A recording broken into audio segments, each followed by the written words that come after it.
Alrighty everybody, welcome back to episode 3 of my rotor benching 260 kilos. Now for the astute of you among us, you'll realise this is not bench, this is deadlift. But we're going to kind of introduce more of squatting and deadlifting into the rotor 260 bench.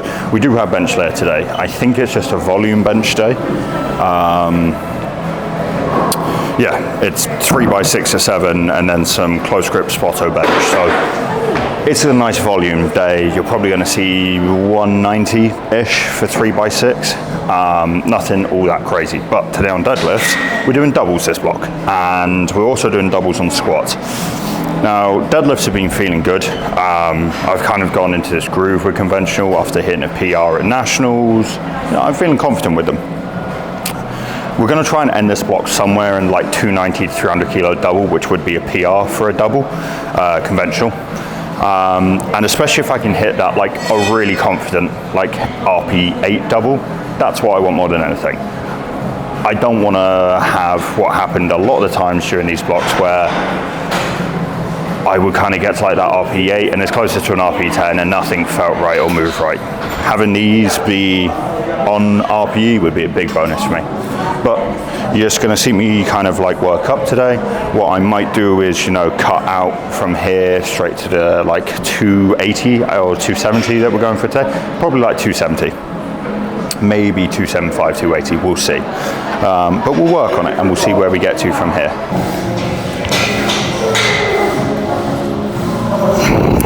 Aha, we found a flat area. That's what we needed.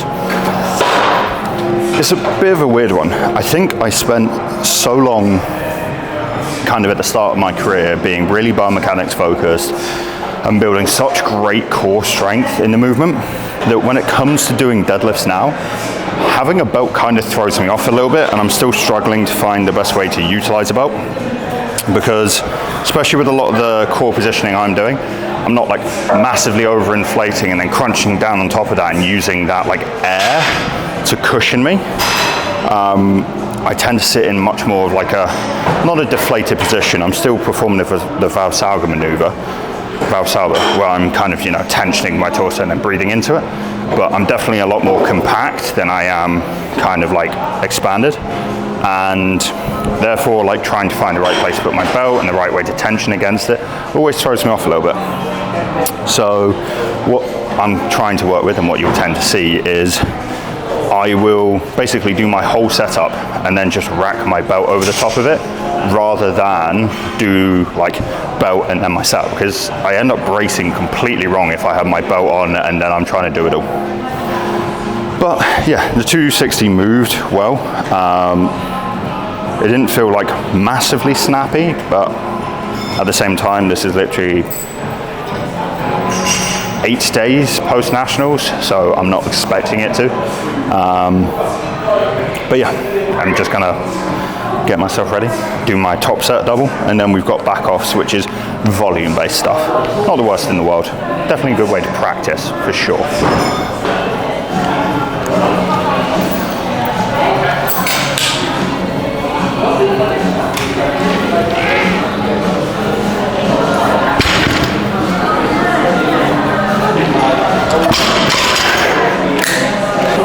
That felt right. To be fair, I gripped slightly higher in my hand, which kind of tore open my hand a little bit, but also meant I kind of like gripped up on the bar. I'll definitely try and keep like the bar longer in my hand. It's just a confidence based thing. I don't know if my grip's going to hold up to that. Right.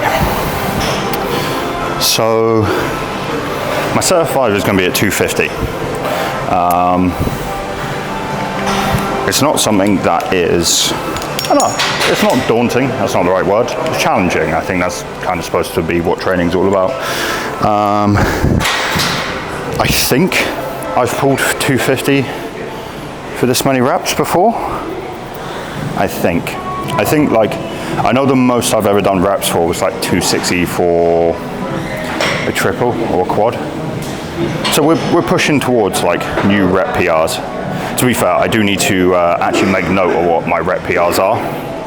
I think becoming familiar with those would enable me to have wins throughout my training rather than just having to be focused on like maxing out all the time. Because don't get me wrong, same as the next guy, I love a PR, like a heavy single, but good training, you're not gonna have a lot of those very often. So you gotta take the small wins, and probably rep PRs is where that's at. But yeah, so we've got this for a set of 5, and then it's just like percentage drops after this. So it will get like drastically easier. This is the last like hard set, basically.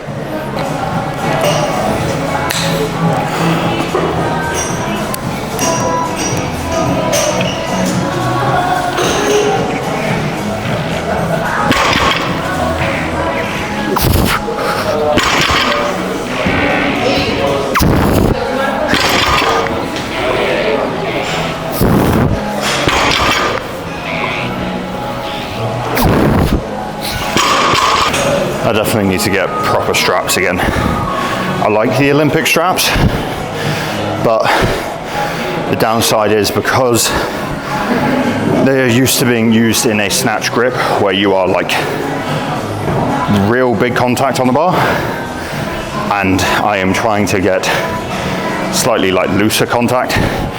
The loops are too big, so they end up sliding down to my thumb and then feeling like I'm going to dislocate my thumb halfway through. So ups and downs. I definitely think I need to get a pair of like deadlift straps again. I think we got 10% drops off of this, so like next set's going to be 225, and then it's probably going to be just over 200. So as I said, that was like the last difficult set. Everything else from here is going to be smooth sailing. I'll probably do it beltless.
Alrighty, so I'm going to try a 190 for my first set. 180 felt really good. I managed to get like a really stable position. I felt like I wasn't fighting against the weight. I was just really stable. The arm right felt good. One downside of trying to wear this microphone whilst benching, my t-shirt rides up and a microphone basically punches me in the head. And I don't think anyone wants to hear the fuffle that happens when that occurs. So I'm going to take my mic off, I'm going to put it on the ground, and then I'm going to bench this for 6.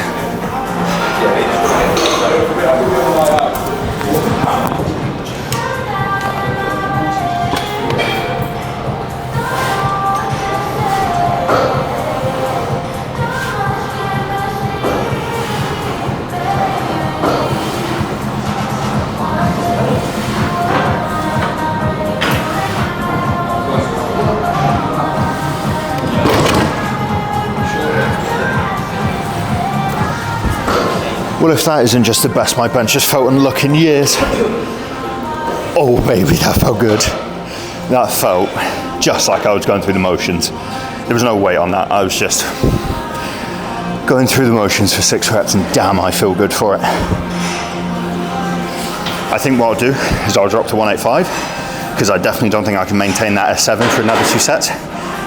And then we'll see. But that felt good, man. That felt really damn good. All right, well, that 190 set was awesome, man. That might be a rep PR for 6 reps. Pretty sure that's a rep PR. So, and now we're going 185, and I expect the same, if not better.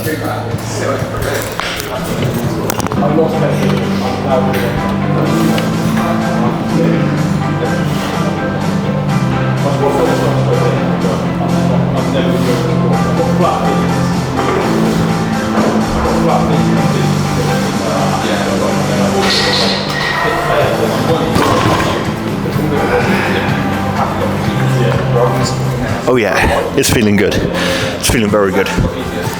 All I'm doing is setting up externally rotated shoulder position, and then because I was struggling to get like my hand pressure in the bar right, instead of then letting go of the bar and sliding my hands out, I'm literally just rolling my hand in like I'm trying to top hook in arm wrestling, but into bulldog, and then I'm racking, and I can feel it in like up here.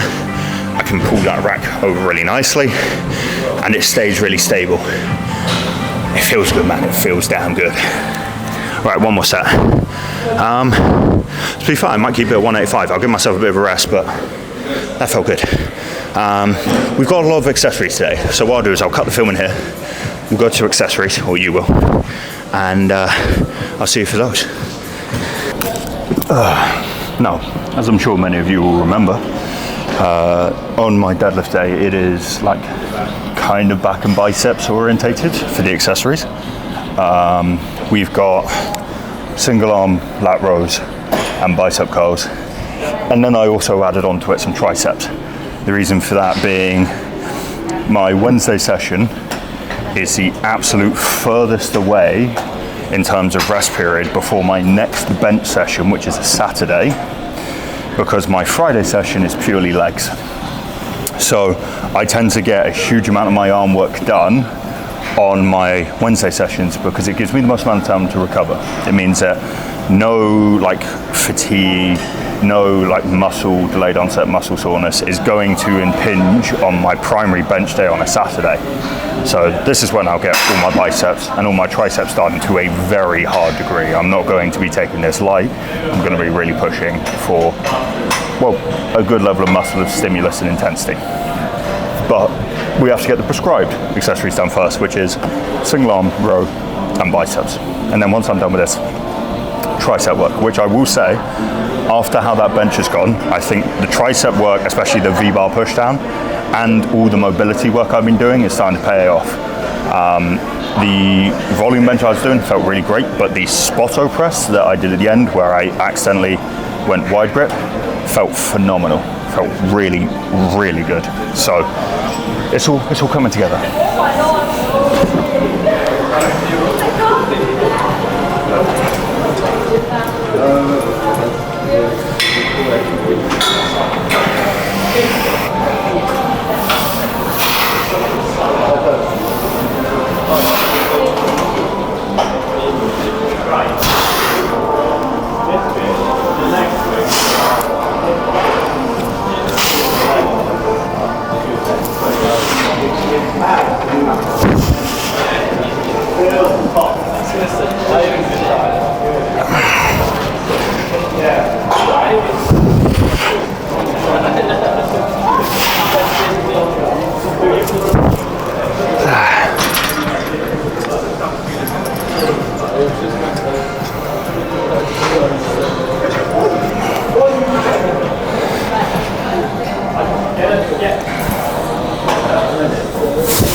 Oh, that is, I can feel myself like every rep just rowing the bench towards the rack there. That felt good though. I started basically like pointing with my left hand there because I was starting to lose my lat tension. And basically if you start to intensify your grip on these bottom two fingers and loosen the grip on the top two, which for me, a really simple way of doing that is literally just like pointing, like a finger gun. Because by doing that, I'm not gonna accidentally like start to curl up and grip again, because it's a very deliberate like letting go. And by doing that, all of the force goes through my middle ring and pinky finger. And as you pull more into those fingers, you get more lat tension. These two fingers don't really accrue to a lot of lat tension. They tend to kind of like have a bit of a higher, like for me at least, my muscle connection to a higher part of my back, more of my trap. But by gripping solely with those bottom 3 fingers, I can really pull and dig down deep through that entire lat section rather than just hitting kind of like more of that teres major minor upper lat. There is a place for that though, don't get me wrong. Having like the higher pull, the more flared elbow position is what I tend to hit when I'm doing like my chest supported dumbbell rows. That allows me to be very up here and very high, which is, even just tensing that now, I can feel that's what I was hitting with my bench, which is why it felt so good, so stable. But right now, we're just trying to build a goddamn gorilla back, which means I've got to hit lower lat, so I've got to get really low in the pull and really deep in that stretch. And that's how I do it. I just let go of those top 2 fingers, and it works well. All right, we've got, I think, one more set. So I'm gonna really chase intensity here, controlled.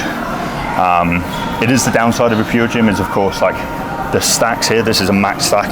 It says it's 91 kilos. It is not, because it's through multiple pulleys. It might be 40, maybe 50 kilos at most. But I'm just therefore adding intensity by adding more control and slowing the reps down rather than just like throwing myself through every rep.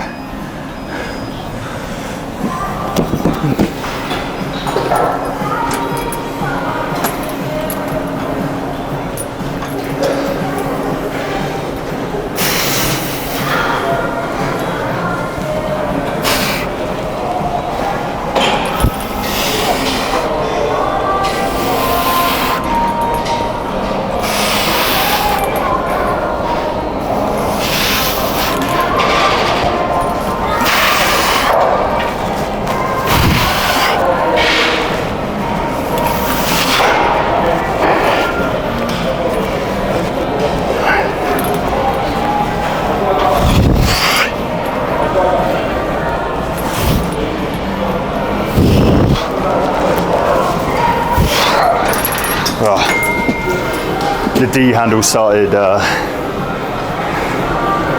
tilting forward on me there, so I had to grab the whole handle, and it kind of threw off that 12, but we're good. I got a better grip this time.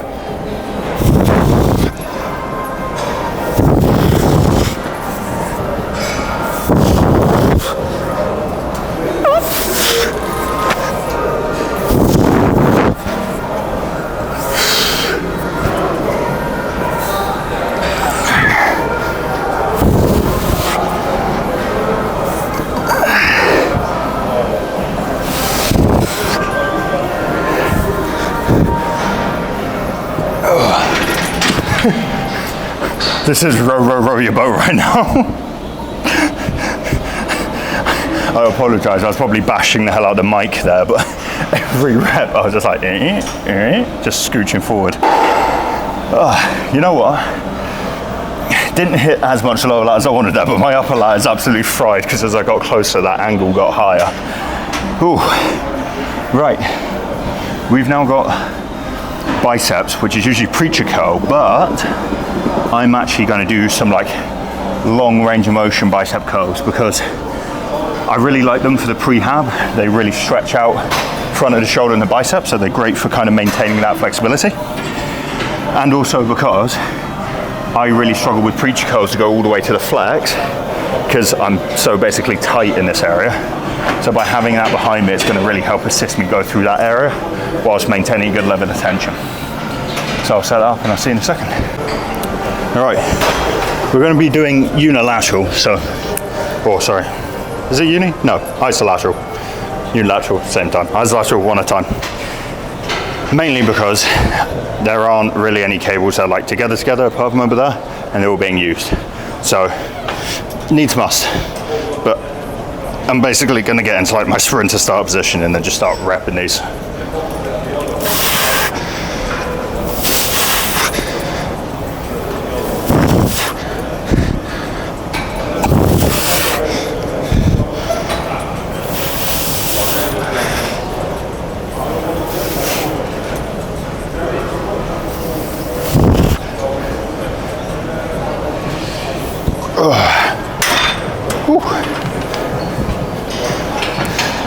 These are difficult, but in a good way.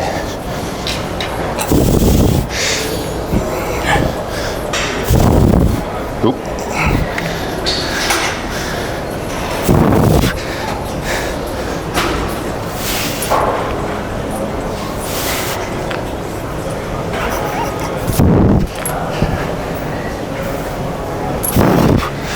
Got to love variable resistance of catching my baggy pockets.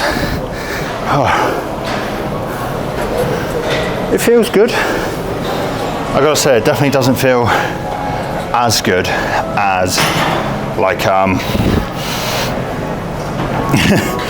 they got nicknamed the Alexander curl by one of my friends because I showed her them and she was like, never seen these before. But you know what, I'll set up the Alexander curl now. It's nothing revolutionary, and we'll walk through that because I definitely feel like I get more stimulus out of it. All right, so I did promise nothing revolutionary. All an Alexander curl is 2 D handles attached to the same point, and instead of like sitting back and getting a lot of kind of external rotation, I'm literally just standing over it, and it's like I'm pulling up my own pants just by the front. That's all it is.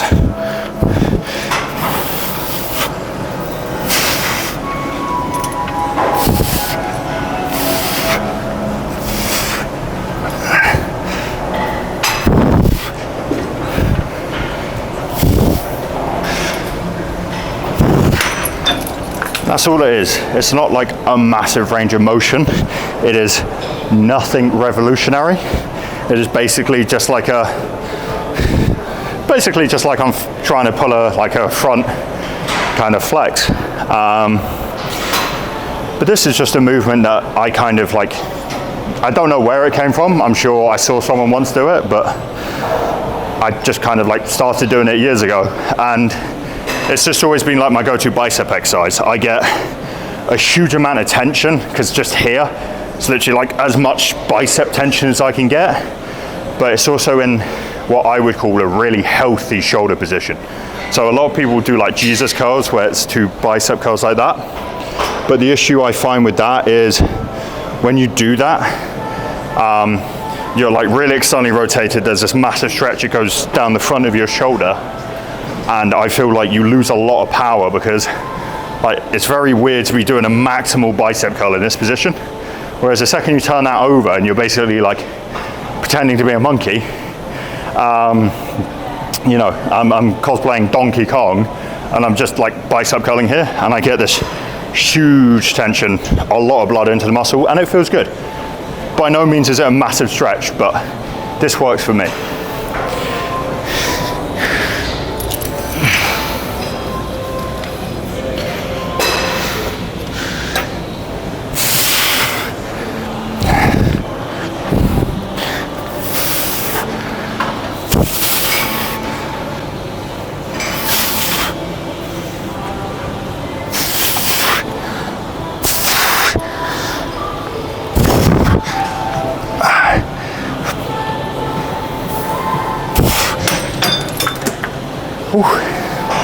So yeah, that's like biceps and back done.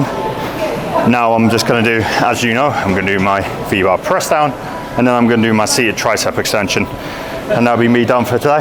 And then I've got a leg day session, but obviously this is not road to a 260 kilo squat. This is road to a 260 kilo bench. So next time you see me will be Saturday, for me, not for you guys. But I've got triceps now. All right, we're all familiar with this now, so I won't introduce it. I'll just get on.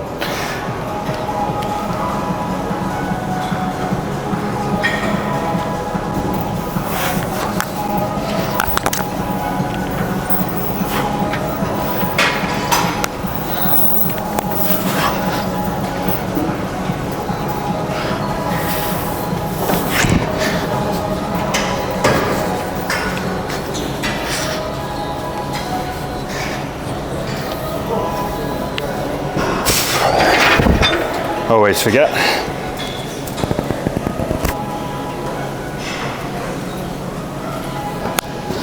So I don't deafen you all as I do every set, and this just gets bashed to hell.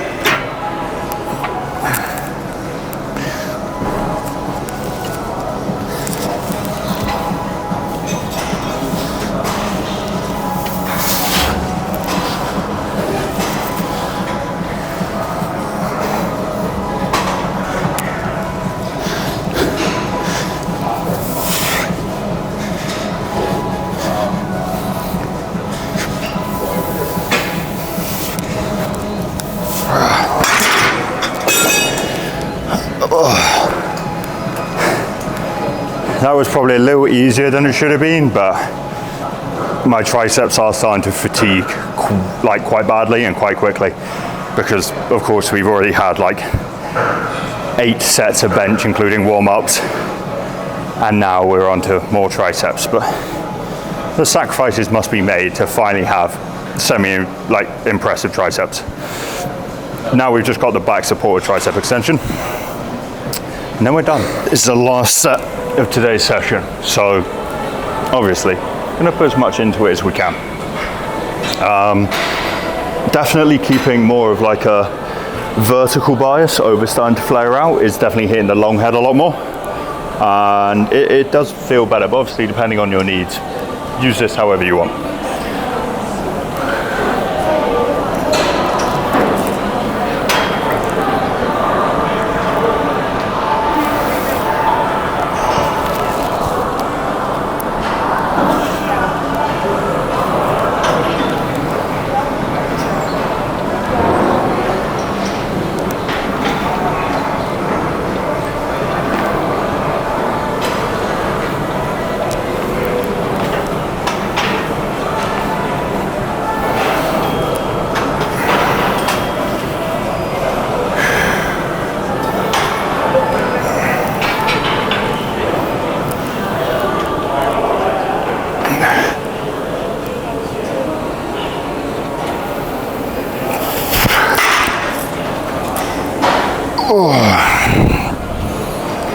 You know, of all of them, that last rep was probably the most important, the one that I didn't complete, because just sitting there in that tension, feeling how much of that is going into the long head of the tricep and still fighting and pressing into it, that's a level of intensity that's very difficult to get to. And a lot of people give up before they find it, but not me. Not that I'm special. But yeah, I mean, that's it, ladies and gentlemen. That's the end of episode 3. Thank you for joining. Today's session has gone really well. My bench has felt just effortless, which is a massive upgrade from how it's been these last few months and years. And I'm really looking forward to seeing how that carries across. My accessories, I feel like I've really hit quite well today. Especially just then that tricep, I think I hit really nicely, and the Spotto bench was a real eye-opener. And to be fair, I'm so excited for gym these days. I said kind of at the end of last year's Nationals, I finished that and I was like, I'm so thankful that's done. And I finished this Nationals and I was like, I want to get back training. I don't know, I guess I'm hungry for it again. I came 4th and it's like, I want podium next year. And I know what I'm going to have to do to get that. It's going to have to be like a 965 plus total to podium next year, and I'll be damned if I'm not the person who gets on it. I'm so close. I've got a year to show it. So thank you for joining. If you enjoyed this, drop a follow, drop a comment, drop a like, I appreciate it all. Share it with maybe someone who could use half an hour of a dude lifting in the background. And I'll talk to you all soon. Catch.